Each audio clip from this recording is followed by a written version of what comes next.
मैं एक ब्लॉग बताने वाली हूँ और सालन बना रही हूँ भिंडी का।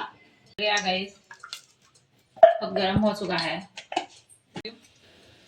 मिर्चा नमक लगा के, मिर्चा चीर के नमक तल के रखी थी, ये मिर्चा डाल के चक्कर लगा तो मिर्चा से तले रहे। प्याज थोड़ा डाली भिंडी में, टेस्ट आता है भिंडी में, टेस्ट आता आ रहा था। भिंडी तले उनमें अदरक हल्दी डालना, डालेंगे इसके अंदर नमक डालेंगे। अब डाल देंगे इसमें क्या टमाटर, 2-3 भिंडियाँ हैं इसमें डाल देंगे।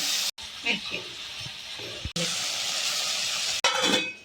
भी बन गया, मेरी करके सो गए। बर्तन में पूरा इसी से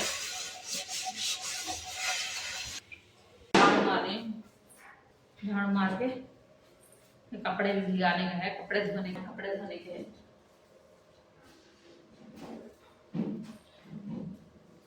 अच्छा गया, कपड़े भी धोने का है, कपड़े धोती हूँ।